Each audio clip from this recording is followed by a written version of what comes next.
नमः शिवाय। हर हर महादेव शंभो। या देवी सर्वभूतेषु मातृरूपेण संस्थिता। नमस्तस्यै नमस्तस्यै नमस्तस्यै नमो नमः।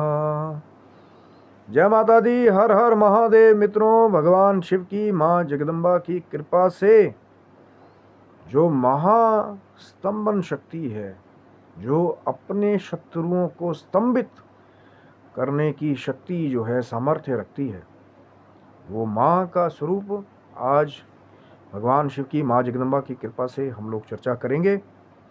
और जो प्रचलित क्रम है, जो भक्तों के द्वारा, साधकों के द्वारा प्राप्त हुआ है कि 8वीं महाविद्या, माँ बगलामुखी महाविद्या, वो महाविद्या जो अपने शत्रुओं को जीवा पकड़ के भी स्तंभित कर देती है।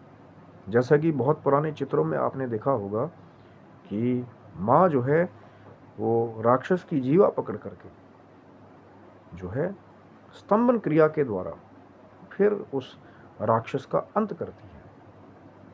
क्योंकि सिद्धि अगर ऐसी प्राप्त थी किसी राक्षस को कि जीवा जब तक जो है वो स्तंभित ना की जाए तब तक उसका विनाश नहीं होगा, तो वो माँ बगलामुखी का स्वरूप है। लेकिन बहुत जगह स्थानों पे माँ का ये जो स्वरूप है, जो अपने शत्रुओं का नाश करने वाला है, जो अपने साधकों के शत्रुओं का नाश करने वाला है, अपने साधकों के शत्रुओं को जो बड़े बड़ी जगह पे स्तंभित करने वाला या पैरालाइज तक करने वाला, ये जो माँ का स्वरूप है, तो उग्र कोटि की महाविद्या है और उतनी ही सावधानी भी ज़रूरी है। लेकिन अगर आप सही हैं, आप सही भाव से आराधना कर रहे हैं माँ की भक्ति में, तो वहाँ अनायास ही डरने की भी आवश्यकता नहीं है। कि अब बहुत सारे लोग आते हैं कि हमने जी माँ बगलामुखी की साधना शुरू की, हमारे ऊपर ही पता नहीं क्या प्रभाव शुरू हो गया। इसीलिए मैं हमेशा कहता हूँ कि माँ के ही अलग अलग मंत्र हैं। कहीं माँ के अगर सिर्फ ध्यान मंत्र हैं, स्तुति मंत्र है, तो कई जगह हम लोग जो है जब बिना प्रारूप के, बिना उस ज्ञान को लिए, बिना उस शक्ति को जाने, जब हम स्तंभन मंत्रों का जो है या उच्चाटन मंत्र का जो है प्रयोग करने लग जाते हैं। क्योंकि बुराई यही तो है ना कि बिना प्रारूप को जाने, अब कोई भी महाराज आए, चाहे सोशल मीडिया पे चाहे पॉडकास्ट पे आकर के वो दे दे, भैया ये वाला मंत्र कर लेना, तुम्हारे तो शत्रु एकदम पैरालाइज, एकदम स्तंभित हो जाएंगे। लेकिन उसका प्रयोग अगर कहीं ना कहीं आप अगर नियम में थोड़ी सी त्रुटि हो जाए, या प्रारूप आपको पूरा नहीं पता, उच्चारण भी आप सही नहीं कर रहे हैं वहाँ पे कई बार, क्योंकि नए बच्चे आते हैं, अब वो कोई साधना पहले की नहीं है, पॉडकास्ट पे या कहीं सोशल मीडिया पे या किसी भी आश्रम में जाकर के बस लगा कि जी इनके पास मिल जाएगा, किसी और ने लिया था बता दिया, आगे आप भी चले गए। क्योंकि गुरु के प्रारूप को जान लेना भी बहुत ज़रूरी है और मंत्रों के प्रारूप को जान लेना भी बहुत ज़रूरी है। कि अब हर जगह जो है, जो माँ बगलामुखी का स्तंभन मंत्र है, जो उच्चाटन वाला मंत्र है, वो कब करना है नहीं करना है, ये एक बहुत गहन चर्चा के बाद ही उसका फिर डिसीजन लेकर के फिर वो साधना, अगर कोई नहीं मान रहा, किसको स्तंभित करने के लिए कहा गया है वहाँ पे। अब आपने संकल्प कर लिया कि मेरे दुश्मन जो है वो स्तंभित हो जाए, या जो कोई मुझे तंग करे, अब संकल्प कर लिया कि मुझे कोई तंग करे तो वो स्तंभित हो जाए। अब पता लगे घर में ही किसी ने कुछ कह दिया, और वहाँ पे पहले ही माँ की आराधना जो है आप कर रहे हो कि जो भी मेरा बुरा करे या मुझे तंग करे, तो वो पैरालाइज या स्तंभित हो जाए। इसीलिए ये जो महाविद्या है उग्र कोटि की महाविद्या है, लेकिन इसके साथ साथ पूरी जानकारी का होना भी बहुत ज़रूरी है। सिर्फ ये नहीं है कि लाइमलाइट में आकर के देख लिया, कोई महाराज जी आए थे पॉडकास्ट पे, पता नहीं क्या कह करके चले गए, हमें बहुत अच्छा लगा, 1-2 घंटे में उन्होंने बड़ा बड़ा तगड़ा तगड़ा कहा, यहाँ बैठे बैठे किसी को भी स्तंभित कर लो। कि जैसे माँ तो जो है वो कुछ जानती नहीं है कि कौन बुरा करने वाले हैं, कौन अच्छा करने वाले, कौन निर्दोष है, सब जानती है माँ। माँ भगवती सब जानती है। लोगों को लगता है कि हम खेल रहे हैं, लेकिन जब माँ का खेल चलता है तो बड़े बड़े साधक जो है ना औंधे मुंह होकर के गिरते हैं और पस्त होकर के अपने जीवन में ऐसी तौबा करते हैं कि शायद फिर दोबारा साधना करने की सोचते भी नहीं है। इसीलिए तो कहते हैं ना कि जो उग्र कोटि की महाविद्याएं हैं, इनका जप का जो प्रारूप है, कितनी सौम्यता से करना है, वहाँ धैर्य बना के रखना है, बहुत सारी बातें हैं। आसन का नियम क्या है, कैसे स्थान का चुनाव आपने किया है। इसीलिए तो लोग क्यों जाते थे, पहले के जो भक्त थे, साधक थे, वो शमशान भूमि में या वियावान जंगलों में इसीलिए जाते थे कि कोई उनको डिस्टर्ब ना करे। अब घर में आपने जो है, जहाँ पता लगे हर टाइम कोई ना कोई आ रहा है, जा रहा है, क्योंकि ये जो गुप्त महाविद्याओं का स्वरूप है, इसमें यही कहा गया है कि कोई आपको देखे ना। गुप्त नवरात्रि का जो प्रारूप ही यही है कि कोई आपको दिखे ना, कोई आपको जो है साधना करते दिखे ना। लेकिन सबसे बड़ी बुरी बात यही है कि पूरा प्रारूप जो है जानने के बजाय जो यंगस्टर हैं वो नेगेटिव चीज़ों की तरफ बहुत जल्दी अट्रैक्ट होते हैं कि नहीं है भैया, हमने तो जी क्लास में किसी से जरा सी लड़ाई भी होगी, हम कॉलेज जाते हैं, हम तो बैठे बैठे पलटा देंगे उसको। लेकिन उस ज्ञान को नहीं जानते कि कहाँ भगवान शिव ने ये उपदेश किया है कि जब बहुत अति हो जाए, आपके प्राणों पे कोई संकट आ जाए और लगे कि शत्रु जो है वो बिना मतलब ही आपका दोष पे दोष कर रहा है, आप निर्दोष हैं, तब जाकर के इन महाविद्याओं का प्रयोग जो है वो अंत स्वरूप में करने के लिए कहा गया है। कि जब नहीं कोई बात बने, आपने बात करके भी देख ली, आपने कोई दोष भी नहीं किया, कोई बार बार आपका मार्ग रोक रहा है या आपके प्राणों का दुश्मन बन गया है, तब फिर जाकर के तब ये जो स्वरूप है, ये उपदेश भगवान शिव ने किया है कि कोई आताताई ऐसा हो कि जो ना माने, जैसे वो राक्षस का संहार माँ ने किया। और माँ का प्रकटे जो है वो इसीलिए माँ भगवती ने ये रूप बनाए हैं कि कोई आताताई हो, कोई आपको बार बार परेशान कराए, कोई राक्षसी प्रवृत्ति का, कोई नकारात्मक ऊर्जा वाला व्यक्ति जो है आपको जीवन में बहुत परेशान कर रहा हो, तब जाकर के माँ के ये स्वरूप है, इनके दूसरे प्रयोग जो हैं वो बताए गए हैं। लेकिन आजकल एक हास्यास्पद बात लगती है कि जो बहुत पुराने काफ़ी समय से जो तंत्र की प्रैक्टिस कर रहे आ रहे हैं, या जिन्होंने शायद उन तंत्र शास्त्रों को पढ़ा है, जो शायद वृद्ध भी हो गए हैं, वो भी पॉडकास्ट पे आकर के कई बार जो स्तंभन मंत्र, उच्चाटन मंत्र, ऐसा भी हो जाता है, वैसा भी हो जाता है। तो जो हमारे नए बच्चे हैं, ये विचार सबको करना चाहिए कि जब हम ये ज्ञान दे रहे हैं तो उसके साथ एक जिम्मेदारी जुड़ी हुई है। क्यों ये हम भूल जाते हैं कि जब आप नेशनल टीवी पे या किसी बड़े सोशल मीडिया प्लेटफॉर्म पे आप ये जानकारी देते हैं, तो छोटे बच्चे भी उसको देख रहे हैं, यंगस्टर भी उसको देख रहे हैं। और बहुत जल्दी आजकल तो यंगस्टर्स का वही है कि वो साधनाओं का प्रारूप नहीं जानना चाहते, उनको चाहिए बस बहुत जल्दी मिल जाए, और इसी जल्दबाजी में कई बार अपना नुकसान जो है वो कर लेते हैं। लेकिन असली गुरु जो हैं, पहले भी वही गुरु शिष्य परंपरा थी कि 12-12 साल तक गुरु जो है वो शिष्यों से सेवा ही करवा करके उनको जो है ये ज्ञान जो है वो ऐसे ही नहीं दिया करते थे। पहले प्रारूप जान लेते थे कि शिष्य क्या है, क्या करेगा इन शक्तियों को प्राप्त करके, कल को कहीं इसके द्वारा जो है समाज में जाकर के जो है किसी को हानि तो नहीं पहुंचाएगा, कोई निर्दोष का दोष तो नहीं करेगा। ये गुरु पहले भी विचार करते थे। लेकिन अब जो है कली काल में थोड़ा सा ये हो गया कि हमें लाइमलाइट चाहिए, हमें अब सोशल मीडिया का ज़माना आ गया, तो हम लोगों को नेगेटिव चीज़ों को बोल बोल कर हम उनको अट्रैक्ट करेंगे। और यही जो कारण है, इस वजह से बहुत सारे लोगों का जीवन जो है वो बड़ी गलत दिशा में चला जाता है। इसलिए माँ बगलामुखी की जो आराधना है, ये आपके अंदर वो शक्ति को, ऊर्जा को भर सकती है कि शायद आप चट्टान जैसी सिचुएशन से भी जो है टकरा जाए। इतनी प्रचंड जो है माँ की शक्ति है। लेकिन वैसा ही नियम भी जो है साधना में होना बहुत ज़रूरी है। ये नहीं कि अब साधना आपने प्रारंभ कर दी और फिर आप कहीं भी चले जाएं, कुछ भी खा लें, कुछ भी करने लग जाएं। क्योंकि याद रख लीजिए, पहले ही ये स्तंभन शक्ति है माँ की, ये स्तंभित करने वाला रूप है माँ का। तो अगर आप थोड़ी सी सावधानी नहीं रखेंगे तो माँ की तो कृपा तो शायद प्राप्त हो ना हो, लेकिन कहीं अगर माँ रुष्ट हो जाए या माँ की क्रोपी हो जाए इन त्रुटियों की वजह से, क्योंकि तभी तो मैंने कहा ना कि इससे तो वो लोग ज़्यादा अच्छे हैं कि अगर प्रारूप को नहीं समझ रहे या उनको लगता है कि भैया हम लोग समर्थ नहीं हैं नियम को फॉलो करने में, नहीं कर रहे, तो वो ज़्यादा अच्छा है। लेकिन बिना प्रारूप जाने आपने साधनाएं प्रारंभ कर दी, अब वो मंत्र भी दूसरे मिल गए। फिर अब तो इंटरनेट पे अवेलेबल है संबन मंत्र, उच्चाटन मंत्र।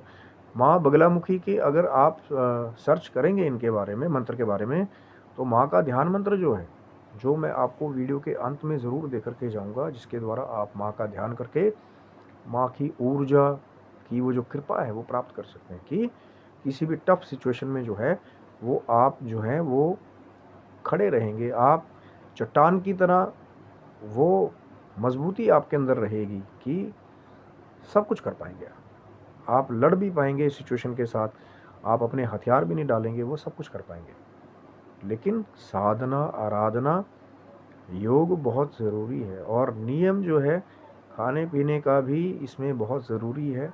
ये नहीं कि यहाँ से आपने अनुष्ठान ले लिया और बाहर जा कर के आप अब वामाचार के नाम पे आप कुछ भी खाने लग जाओ, कि कभी भी पंचमकार वाली बात बीच में ले आएंगे, फिर वहाँ से आप उसका प्रयोग जो है ना, पंचमकार का भी अगर आप डिटेल में जाएंगे तो जो वामाचार को फॉलो करने वाले भी हैं वो भी यही कहते हैं कि भैया इस वाले मार्ग पे वो ही लोग जाएं जो उसके प्रारूप को जानते हों, जो उस तरह की गुरु शिष्य परंपरा से जुड़े हों। ये वो कह रहे हैं जो वामाचार को भी फॉलो करने वाले हैं।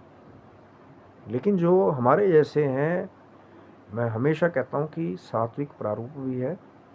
माँ का सात्विक पूजन, चाहे नारियल की बलि, पेठे की बलि, पंचमेवे का भोग, इसके द्वारा भी माँ को आप जो है ध्यान माँ का लगा करके, माँ की जो है स्तुति करके माँ को आप प्रसन्न कर सकते हैं। और हो सकता है फिर माँ आपको ऐसा आशीर्वाद प्रदान कर दे कि जहाँ आप बैठ जाएं या जहाँ आप खड़े हो जाएं, चाहे आप विद्यार्थी हैं, चाहे आप किसी सरकारी कार्यालय में काम करने वाले हैं, चाहे आप अपना खुद का बिजनेस करने वाले हैं, कि वहाँ कोई भी दुश्मन जो है या कोई भी शत्रु जो है जो बुरी प्रवृत्ति का हो, नकारात्मक प्रवृत्ति का हो, आपके ऑरा में ही माँ ऐसी शक्ति भर दे, ऐसी ऊर्जा भर दे, ऐसा तेज भर दे आपके अंदर कि कोई भी शत्रु ऐसा जो नकारात्मक है वो आपके आगे टिक ही ना पाए। ये माँ भगवती की साधना का सबसे सुंदर प्रारूप है।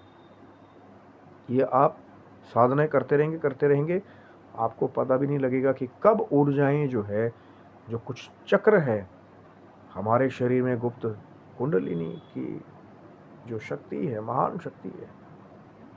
और जब कुंडलिनी शक्ति जागती है तो वो सोए हुए जो चक्र हैं शरीर में, जब वो जागते हैं तो शक्तियों के वेग भी जागते हैं। तो माँ अगर उन सोई हुई शक्तियों को जागृत कर दे, आपके अंदर वो ऊर्जा भर दे कि जहाँ भी आप जाएं तो लोग जो है वो आपका सम्मान करने लगे, कोई नकारात्मक आदमी आपके आगे ना ठहरे। और अगर लोहा लेने भी लगे तो आप फिर भी उसको परास्त कर दें। और माँ का तो स्वरूप ही ऐसा है कि माँ अपने साधकों के शत्रुओं को स्तंभित स्वयं कर देती है। ये माँ का स्वरूप है। लेकिन याद रखिए कि कौन नकारात्मक बुद्धि वाला है, कब उसका प्रयोग होना चाहिए, उसका पूरा प्रारूप जान लीजिए। अब ये नहीं है किसी ने घर के आगे थोड़ा सा पानी गिरा दिया तो फिर वहाँ पे जा करके आप स्तंभन उच्चाटन मंत्र शुरू कर दें। आजकल यही तो हो रहा है कली काल में, कि प्रारूप को हम लोग जान नहीं रहे। बस पॉडकास्ट में देख लिया, हाँ मैं भी यही वाला करूँगी या करूँगा, हाँ उसने ऐसा किया था मेरे साथ, उसने ये बोला था मुझे। जबकि शायद ये भी विचार नहीं कर रहे कि शायद हमने कुछ गलत किया हो तो उन्होंने हमें कुछ कहा। लेकिन अहंकार जब सवार हो जाता है तब बड़े बड़े लोगों का पतन हो जाता है। और ये जो 10 महाविद्याओं की साधना है, इसमें भी जितना शालीनता से आप जो है मंत्र जाप करेंगे, जितना शालीनता से आप अपने इष्ट की साधना करेंगे, माँ भगवती की आराधना करेंगे, उतनी शालीनता से जो है फल जो है आपको मिलने प्राप्त हो जाएंगे। लेकिन जितना अहंकार स्वरूप होकर के, या जितना ही आप अपने मतलब को ऊपर रख करके गलत प्रयोग करेंगे अगर माँ भगवती के इन मंत्रों का, खास करके जो माँ बगलामुखी का स्वरूप है, तो फिर अगर माँ यहाँ से वहाँ मिनटों सेकंडों में जाकर के आपके शत्रुओं को स्तंभित कर सकती है, तो याद रखिएगा यही भगवती की शक्ति है। ये जब आप गलत प्रयोग करेंगे तो मिनटों ही सेकंडों में फिर पतन भी कर देती है। ये माँ ने बहुत पहले कहा हुआ है, क्योंकि माँ का उद्देश्य है, माँ ने ये रूप धरे हैं अपने साधकों का कल्याण करने के लिए, जो माँ भगवती का नाम लेने वाले हैं उनका कल्याण करने के लिए, कि कोई उनको तंग ना करे, उनके शत्रु यदि उनके मार्ग में हो तो माँ स्वयं उनको जाकर के स्तंभित कर दे। ये उस लिए है। लेकिन अब हम लोग प्रयोग कर रहे हैं कि भैया जरा सी किसी से झड़प होगी ऑफिस में और पॉडकास्ट देख लिया, अब तो कोई दिक्कत ही नहीं है, हम तो जाएंगे उसके बाद में तो बस कभी भी, और इसमें तो कोई नियम भी नहीं करना है। हमने पंचमकार वाले बाबा जी का जो है वीडियो भी देख लिया कि कभी भी मैथुन, कभी भी मथीरा, कभी भी कुछ भी कर लेंगे, कभी भी खा लेंगे, कभी भी मछली खाएंगे, फिर बैठ जाएंगे।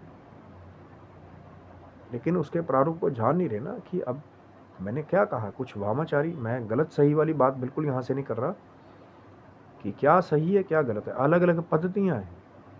लेकिन वामाचार को फॉलो करने वाले भी कुछ अच्छे लोग हैं, उन्होंने भी यही कहा है कि उन चीज़ों के प्रारूप को पहले जान तो लीजिए कि कहाँ उसका प्रयोग है और कहाँ उसका प्रयोग नहीं है, कि कौन उसका प्रयोग करे और कौन उसका प्रयोग नहीं करे, और क्या मोल चुकाने पड़ते हैं यदि आप कुछ गलत अनुष्ठान करते हैं, गलत अपनी मंशा से, तो उसका क्या क्या मोल चुकाना पड़ता है बाद में।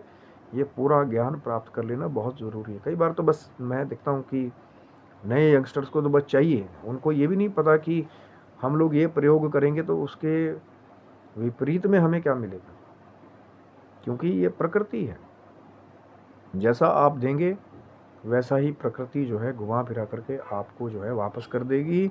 और यदि गलत मंशा से किसी निर्दोष का दोष करने के लिए आप माँ भगवती के इस स्वरूप का प्रयोग करने की यदि सोच रहे हो तो ज़रूर अपने विचार को त्याग दें, क्योंकि माँ ने ये रूप धरा ही अपने भक्तों के लिए है।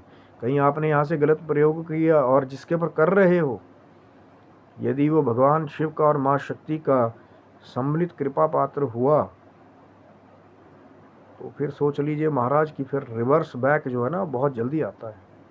इसीलिए तो कई लोगों को ये दो धारी तलवार है। तंत्र में जो ज्ञान प्राप्त हुआ वो बड़े संतों से, बड़े लोगों से यही प्राप्त हुआ कि ये दो धारी तलवार है। यदि आप गलत प्रयोग कर रहे हैं और असफल हो गए तो वही गलत किया हुआ प्रयोग जो है वो आपका नुकसान भी करेगा, हो सकता है आपकी जीवन लीला को भी गलत दिशा में ले जाए, या कोई ऐसा फल आपको दे जाए कि आप सारी उम्र खुद को कोसें कि मैंने ये क्रिया क्यों की थी। कहना बहुत आसान है कि क्रियाएं कृत्याएं जो है पॉडकास्ट पे आके, सोशल मीडिया पे आकर के, लेकिन उनके प्रारूप को जाने बिना उसका प्रयोग करना वो और अपने आप को संकट में डालने वाली बात है। इसलिए मैं हमेशा कहता हूँ कि सावधानी हटी दुर्घटना घटी, सावधान रह करके माँ के ध्यान मंत्र, स्तुति मंत्र का बड़े सौम्य रूप से जो है जप करना चाहिए, क्योंकि उग्र कोटि की महाविद्या माँ बगलामुखी का स्वरूप जो है। तो माँ का मंत्र, ओ मैं फिर वही बात कह रहा हूँ कि सिर्फ ध्यान के लिए माँ का ध्यान करें। आपको मंत्र मैं बता रहा हूँ, उसके द्वारा आप माँ का ध्यान और स्तुति कर सकते हैं। ओम ह्लीं बगलामुखी देव्य ह्लीं ओम नमः। इसके द्वारा माँ बगलामुखी देवी की आप ध्यान स्तुति करके माँ का आशीर्वाद प्राप्त करने का सात्विक प्रयास भी सभी कर सकते हैं, क्योंकि सात्विक साधनाएं करेंगे तो सात्विक प्रारूप ही प्राप्त होगा। वो जो दूसरी कुछ चीज़ें हैं जिनकी जानकारी पूरी नहीं है, यदि आपको प्रारूप को आपने नहीं जाना है, ज्ञान पूरा नहीं है, भगवान शिव और माँ शक्ति की कृपा से जब तक पूरा ज्ञान ना हो जाए तब तक ये कुछ ऐसी चीज़ें हैं, कुछ ऐसी माँ की कृपाएं हैं कि शायद आपको जो है थोड़ा कष्ट भी झेलना पड़े। लेकिन जब तैयारी करके जाएंगे, पूरा ज्ञान का प्रारूप आप जान लेंगे और फिर भी लगे कि कहीं कमी आ रही है तो माँ भगवती को पैर पैर पे याद करें, और भगवान शिव जिन्होंने उपदेश किए हैं, भगवान शिव ही तो थे जिनके आगे जो है माँ भगवती ने सबसे पहले 10 महाविद्याओं का स्वरूप को प्रकट किया था। तो भगवान शिव की कृपा बहुत ज़रूरी है। भगवान शिव जी अगर संरक्षण प्रदान कर लें तो शायद जो है अज्ञानी भी जो है वो बहुत बड़ा विद्वान हो जाए, और जो शायद एक कदम ना चलने वाला था वो शायद रेस में दौड़ते हुए फर्स्ट आए। ये भगवान शिव की कृपा है। तो भगवान शिव की और माँ शक्ति की निरंतर आराधना जो है सौम्य रूप से करिए, और पैर पैर पे यदि लगता है कि कहीं मुश्किल आ रही है तो भगवान शिव को जो है, अगर गुरु आपके पास नहीं है तो गुरु रूप में भी आप नमः शिवाय पुरुष तत्व उसका जप कर सकते हैं। जो महिलाएं हैं, माताएं, स्त्री तत्व है, वो शिवाय नमः का जप कर सकती हैं गुरु रूप में।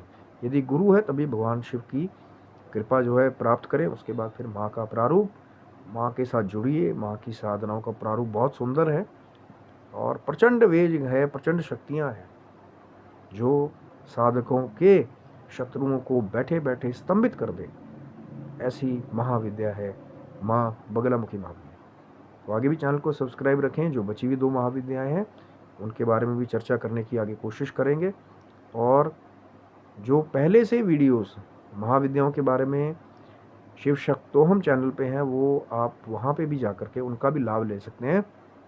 क्योंकि कोशिश, जब तक आपका प्रेम मिलता रहेगा, कोशिश जारी रहेगी कि कोई ना कोई ज्ञान की चर्चा होती रहे। तब तक के लिए आप सभी बंधुओं को हर हर महादेव शंभु। जय माता दी आप सभी।